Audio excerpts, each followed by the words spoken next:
Hebrew chapter 12, verse 5.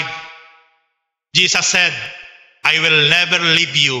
I will never forsake you. Sinungaling ba ang ating Panginoon? Hindi po sinungaling ang Panginoon. Pag sinabi ng Panginoon na hindi ka iiwan, hindi ka pababayaan, 101% tutuparin niya yon. Kung bakit minsan hindi nararanasan ng tao ang Diyos, siya po ang lumalayo sa Diyos.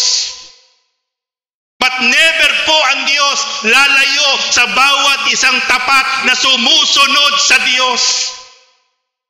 Kaya sabi po ni Jesus, John 15 verse 5, apart from me, you can do nothing.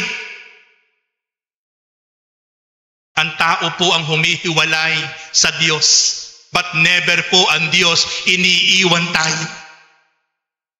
Ang Diyos po lagi lang nandiyan.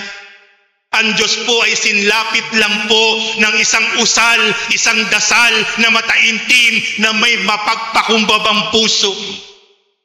The moment we pray with humble heart, with sincerity, with compassion, mararanasan natin ang divine presence ng Panginoon. Ano sabi ng Diyos? Isaiah chapter 1 verse 18, sabi ng Diyos, halika kayo. Bakit po siya nananawagan? Napakalayo na po ng bawat isang tao sa Diyos.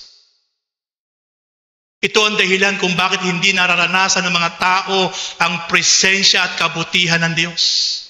Kaya ang sabi ng Diyos, halika kayo.